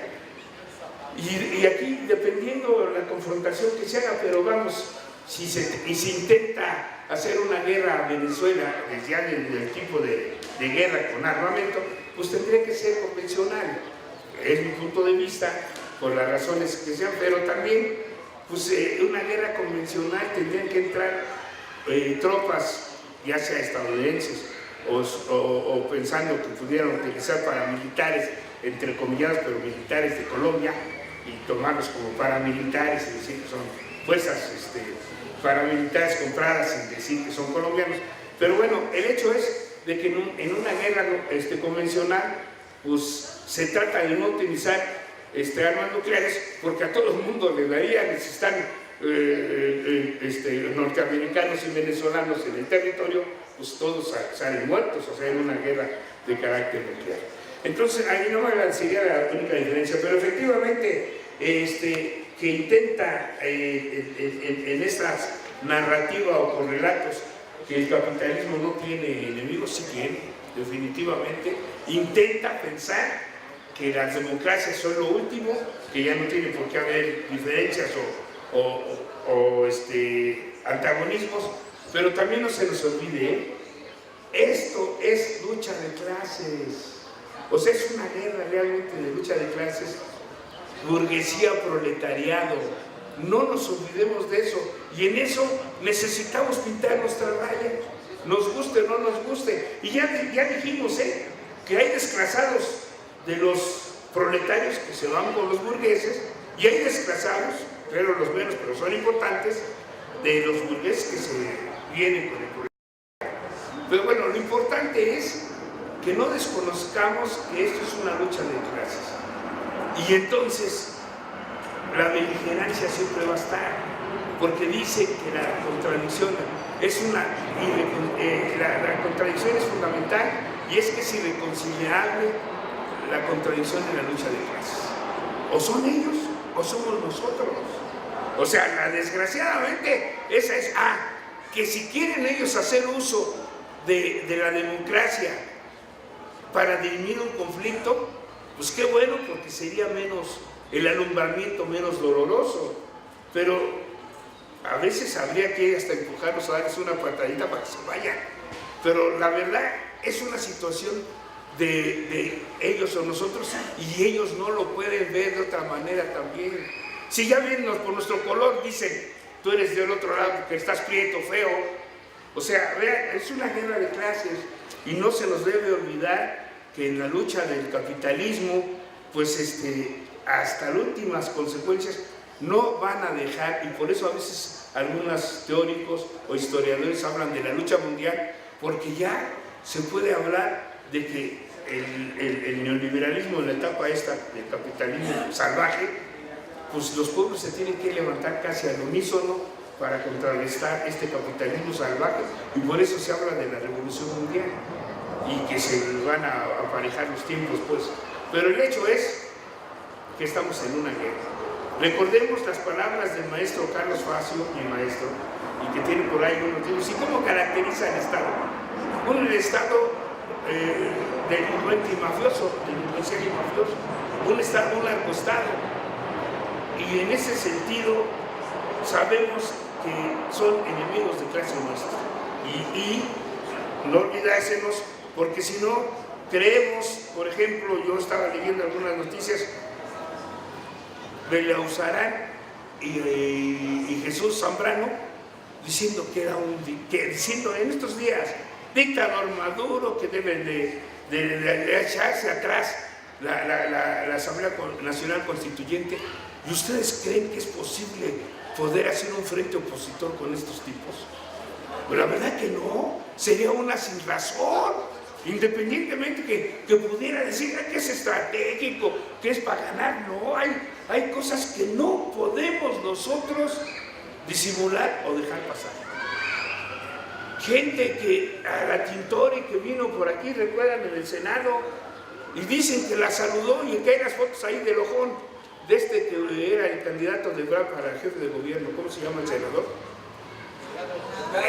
Delgado. Y bueno, está con Andrés Manuel. Y bueno, dices, ¿cómo es posible, si saben que tenemos a veces que pintar nuestra raya, son ellos o son nosotros? Pues la fue a saludar a la Tintori cuando vino aquí. Entonces, no olvidemos incluso, y ahí les va la otra también, y ahí va embarrada, pero porque no era embarrada, sino ella lo propició, cuando estaban apoyando a Hillary Clinton en el Senado y se pusieron las camisetas, entre ellas las panistas, y Padierna se puso la camiseta de Hillary Clinton. Y entonces, bueno, fíjense, en primera, ¿no saben qué son nuestros enemigos de clase? Número 1, para que no se los... y número 2, pues no saben que eso es intervención, no que la autodeterminación, que la solución pacífica de las controversias, que la solución, bueno, el hecho es de que muchos ahorita están criticando y nada más lean el artículo 89, párrafo 10, no lo voy a leer, pero referencia, no se los olvide, 89, párrafo 10, en donde todavía está hablando de esos elementos. ¿Y saben qué está diciendo la comentocracia, los politólogos pagados o no, pero convencidos? Que eso ya es obsoleto, que eso ya está fuera que ahora hay que defender los derechos humanos y hay que mandarlos, si quieren, que cambien la Constitución, pero hay que mandarlos porque allí todavía la Constitución habla de estos conceptos de la tema entre los individuos como entre las naciones, pero de otra manera, la autodeterminación, la solución pacífica de las controversias y todo ese rollo. Bueno, están mintiendo, nos están mintiendo y nos están diciendo, no, eso ya es obsoleto, nada más vamos a ver lo de los derechos humanos, pero cómo no, ya no se vale decir que estamos interviniendo porque estamos apoyando a los opositores o a la oligarquía o a la derecha venezolana. Y entonces termino diciendo que nos dicen puras mentiras. Y entonces tengamos esto en la mano, en el conocimiento para decir, oye, lee esto por favor, a ver qué dice. Pero ahora resulta que hasta la posverdad hay una verdad relativa. Van a decir, bueno, pues yo interpreto así la verdad con relación al comentario que hacía Toño de que ¿qué hay de esta transcripción de esta llamada telefónica? Y vuelvo a lo mismo, ¿saben qué? Hay posiciones que podemos decir son claras, son reflexivas, son críticas, son razonables, son objetivas, son científicas y dirían, merece acusar al Ejecutivo Federal por traición a la patria. Fíjense, esa es una opinión, una narrativa, pero es una contra 99 que dicen que el Ejecutivo Federal asumió una defensa digna de la soberanía. O sea, el mismo documento. O sea, a la pregunta de Toño, ¿qué comentario? El comentario que hago, lean la transcripción y ustedes formen su propio juicio, porque si no, pero lo que sí les quiero decir es que si uno lee la prensa nacional, extranjera, el mismo transcripción dice, unos lo interpretan de una manera y otros interpretan de otra. El mundo está loco. ¿Por qué? Porque yo les digo, oigan, mi camisa es roja. Va a decir, o está mal de la vista o qué. Pero entonces eso es lo que tenemos que desentrañar, porque efectivamente el pasaje que dice que tus militares son cobardes y miedosos y no le entran a los malosos, a los de delincuencia organizada, pues era para decir, pues no que defiende a las fuerzas armadas, todo. Sí, pero otros dicen que defendió bien la soberanía. Y entonces la pregunta que yo hago a todos ustedes, si no tenemos una posición de clase, una conciencia de clase, nos van a marear, porque pues 99 diciendo que sí estuvo digna la posición de Peña Nieto, y uno nada más que no, aunque el que diga que no y que tiene una posición más científica, ¿qué hicieron con los 43 para concluir? Pues la verdad científica, histórica, fueron quemados y todos teníamos que aceptar esa tesis y todavía siguen en esa postura. Entonces, ¿qué tenemos que hacer? Pues no hacerles caso, tener información, y aunque nos digan misa ahora sí, como dicen en México, ya no digo lo demás, pero tiene que irse, ¿de acuerdo? Porque nos van a seguir mintiendo. Entonces, en ese sentido, pues qué bueno que se decantan o se desnudan Porque también lo bueno de esta situación, hay dos cosas, y que decíamos al principio, que no es exagerado que la historia de América Latina, el futuro de América Latina se está jugando en Venezuela. Bueno, si tumban a Maduro, que obviamente no lo deseamos, y tumban el proceso de la constituyente, de su nueva constitución, vamos a tardar muchas décadas a volver a tratar de tener un proceso revolucionario en algunos países de América. Pero si logra vencer el chavismo en conjunto con América Latina, va a acercarse más pronto el alumbramiento de oponernos al capitalismo y en su etapa neoliberal como capitalismo salvaje. Entonces eso es el juego, allí está, pero también en este transcurso, en este proceso, no hay que desencantarnos que hasta hermanos de sangre o hermanos de clase se volteen, porque tanto es el duro y duro de mentirnos que les digo, pues ya de alguna manera no nos espantan la realidad, pero aquí ya cuando una gente dice que la realidad es otra, pues ya no podemos, así que ya no es posible combatir con ellos, sino simplemente luchar y sobre nuestro objetivo, el cambio de la sociedad, el régimen de producción capitalista y a nivel nacional y a nivel internacional.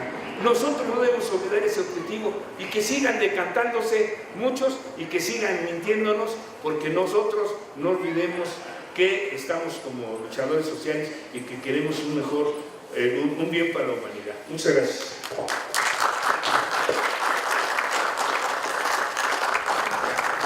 Muy bien por los comentarios y bueno, yo nomás quiero, antes de que se retiren, ya saben que al finalizar terminamos con el himno nacional, los invito para que se queden hasta el himno. Nomás quiero hacer un comentario porque el Puebla se acaba de expedir una ley municipal en la cual se reglamenta el uso de los espacios públicos, en la cual pues ellos son los únicos que pueden decidir quiénes y qué artistas, incluso el contenido de los artistas que van a participar en los parques. Imagínense nomás que van a cantar, que preguntan qué canción va a cantar, y si tiene la calidad o no para participar en un parque público. Esto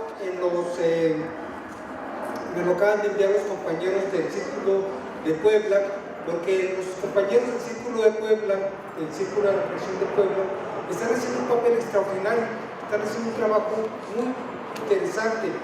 Entonces, ya últimamente los han estado ya ocupando el espacio donde ellos se reúnen. De pronto les dio por organizar eventos artísticos, pero nada más ellos son los únicos que tienen el derecho de hacerlo, según esto en esta ley municipal que acaban de sacar. Entonces pues hay que darles una respuesta a esta gente.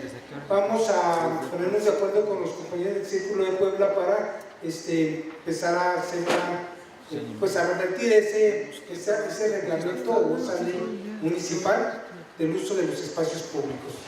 Entonces, Si quiere hacer un comentario al respecto, miren, también la historia nos enseña lo siguiente. A raíz del gasolinazo, el estado que brincó más a nivel de la República fue Baja California. Y salió medio pueblo del estado a reclamar el gasolinazo, y además ya habían privatizado el servicio del agua. ¿Y saben qué? El medio pueblo echó para atrás eso. O sea, sí hay respuesta, pero volvemos al origen. El soberano, el que tiene el poder, tiene que expresarse. Entonces, si cualquier autoridad quiere hacer una barbaridad con privatizar el espacio público, pues hay que, el famoso concepto de correlación de fuerzas. Si somos muchos, es posible. El hecho del domingo no fue menor al decirles en la embajada, éramos más y los echamos. Si hubiéramos sido menos, aparte hubiera sido una vergüenza para los mexicanos, luchadores sociales, que estuvieran allí extranjeros gritando a la embajada que abajo la constituyente. ¿Ya me entendieron? Entonces, sí hay posibilidades, pero solo a condición de organizarnos, cambiar la correlación de fuerzas, y hay los ejemplos. El ejemplo que está diciendo ahorita Toño, que es cierto, pero luego me acordé, Aguas, Baja California, gasolinazo, pero como nunca, si son 500,000, no te recuerdo la cifra, pero si son 500,000, salieron 250,000 a la calle. Aquí en el DF somos 10 millones o 9 los que dicen.